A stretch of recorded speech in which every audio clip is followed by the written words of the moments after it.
air yang akan dimasukkan ke botol besar. Setelah itu mereka akan diarahkan untuk mengisi botol dengan ukuran berbeda. Di sana mereka juga akan menghitung berapa gelas yang akan dimasukkan ke botol yang berukuran berbeda tersebut. Diharapkan anak bisa mengukur jika wadah dengan ukuran kecil, sedang atau besar, berapa banyak air yang dapat ditampung oleh wadah tersebut.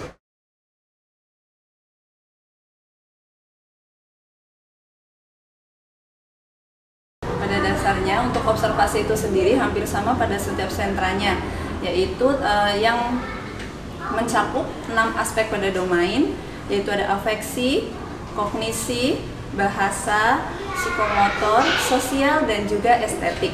Selain itu juga ditambahkan 18 sikap dan juga tahap bermain anak. Pada poin afeksi, anak-anak bisa dinilai saat mereka memilih alat main. Di sana mereka akan belajar untuk menentukan pilihan. Pada poin kognisi biasanya difokuskan terhadap pengetahuan anak tentang materi yang dibahas. Misalnya saat membahas subtema tubuh, maka hal apa yang anak ketahui tentang tubuh, kemudian apa saja bagian-bagian tubuh dan bagaimana cara merawat tubuh. Pada poin bahasa, biasanya kita mengobservasi bagaimana cara anak tersebut berkomunikasi, seperti saat merespon pertanyaan guru, saat berkomunikasi dengan teman yang bermain bersamanya, dan juga saat mereka mengajukan pertanyaan. Untuk poin sosial biasanya dinilai saat mereka berinteraksi dengan teman. Mereka biasanya berkomunikasi atau hanya diam atau hanya mengamati di lingkungan sekitar. Selanjutnya ada poin psikomotor. Ini merupakan poin yang terpenting di sentra bahan alam ini karena kita akan melihat bagaimana anak tersebut, maksudnya bagaimana tentang tahapan sensori motor anak tersebut. Jadi akan ada 4 tahapan sensori motor. Yang pertama, anak akan bermain dengan tubuhnya. Seperti contoh biasanya anak-anak playgroup yang masih bermain dengan tubuhnya saat bermain ublek, biasanya mereka akan melumurkan ublek ke seluruh tubuhnya, ke tangan, ke kaki, bahkan ke kepalanya.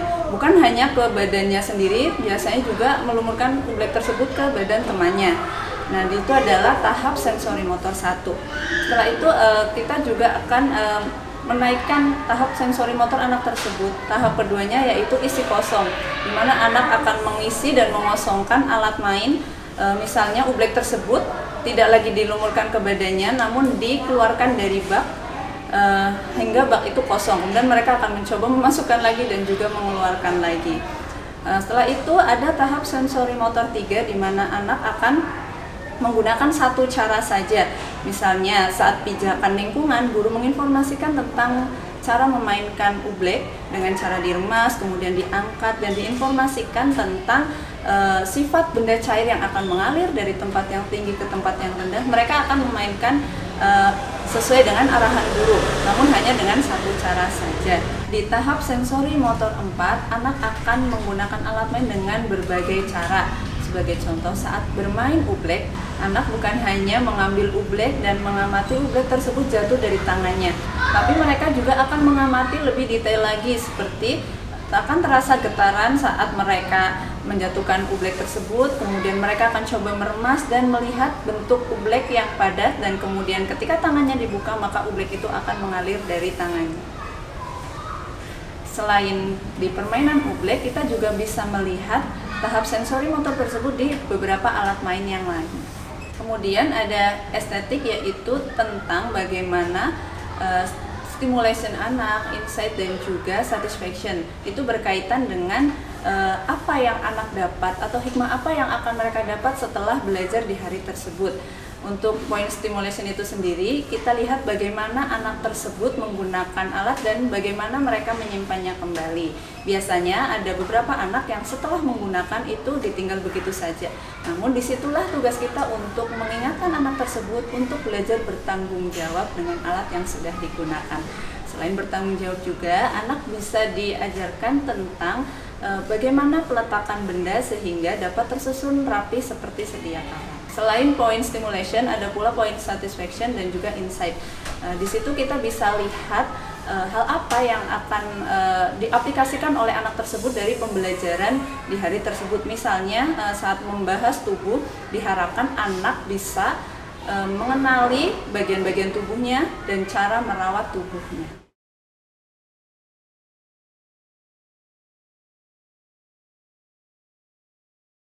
Jujur, menurut saya sih setiap hari bertemu mereka itu setiap hari saya belajar, karena setiap hari akan ada hal yang berbeda dari mereka gitu. Contohnya mungkin tadi tentang kesabaran.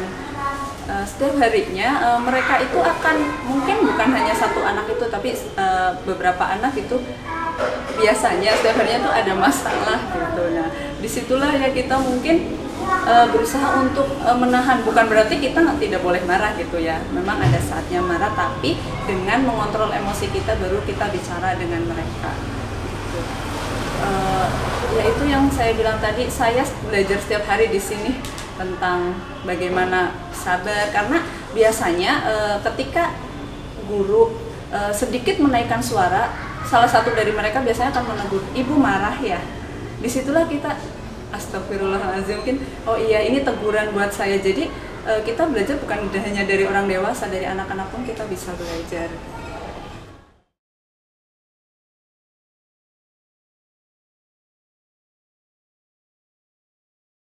Hubungan guru dan murid di sini tuh sangat dekat ya, mungkin maka dari itu kita di sini tuh memanggil mereka dengan sebutan teman, bukan ibu dan anak murid gitu, karena dengan sebutan teman itu kita akan berasa menjadi lebih dekat, kita masuk ke dunia mereka.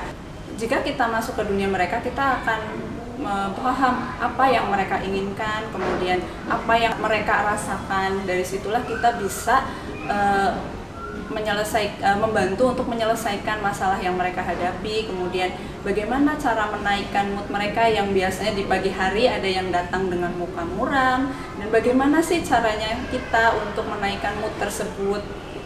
Dan itu pun akan ini ya ke diri kita sendiri, karena mungkin setiap orang akan punya hal yang membuat nggak nyaman gitu. Ada kalanya di hari-hari tertentu itu guru merasa nggak nyaman gitu, tapi dari situlah kita perlu belajar bagaimana meregulasi diri secepat mungkin supaya ketika bertemu anak kita bisa menyapa mereka. Dan karena kalau misalnya kita menampilkan muka atau wajah yang kurang nyaman, mereka akan berasa gitu. Jadi mereka akan bertanya, "Ibu kenapa?" Dan itu akan berimbas ke mereka. Biasanya mereka kurang fokus, jadi mereka sendiri juga kurang nyaman berinteraksi dengan kita gitu. Jadi kita juga perlu menyiapkan diri sebelum kita berhadapan dengan mereka.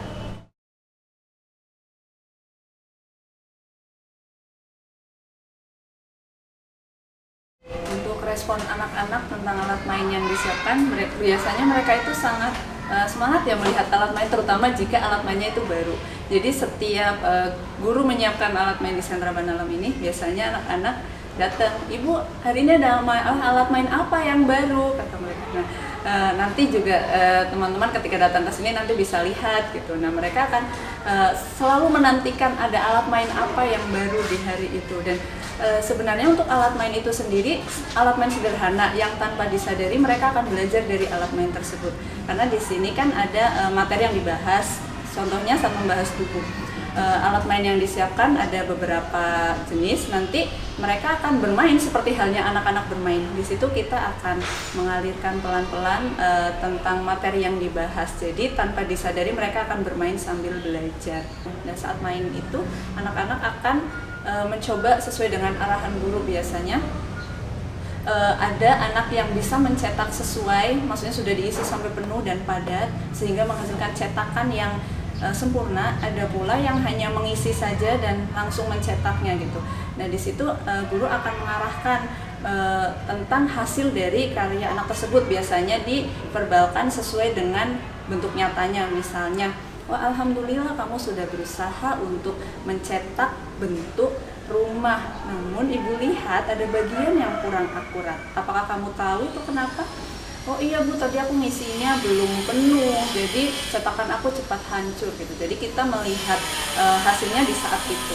Memang setelah itu akan dibereskan kembali, jadi tidak ada hasil karya yang memang diabadikan, kecuali kalau permainan melukis, finger painting, atau melukis dengan cotton bud atau dengan alat yang lain. Itu ada hasil karyanya yang biasanya akan dipasang di sentra atau dipasang saat pameran. biasanya diinformasikan berapa karya yang bisa dibuat. Misalnya kalau memang guru memperbolehkan untuk dibawa pulang, biasanya diarahkan untuk membuat lebih dari satu. Seperti melukis misalnya, ibu aku mau bawa pulang, oh iya boleh, tapi membuatnya lebih dari satu. Jadi yang satu akan disimpan, yang satu dibawa pulang oleh anak. Tapi tidak setiap hari karya-karya itu dibawa pulang. Akan ada kalanya mereka boleh bawa pulang, ada kalanya disimpan di sekolah. Tapi untuk pijakan itu atau informasi tentang boleh atau tidaknya karya dibawa pulang itu biasanya di awal kegiatan, supaya mereka menyiapkan diri. Karena kalau kita informasikan di akhir, mereka akan kaget, kan aku pengen bawa pulang, nanti itu akan menyebabkan mereka nangis dan lain sebagainya. Jadi diinformasikan di awal.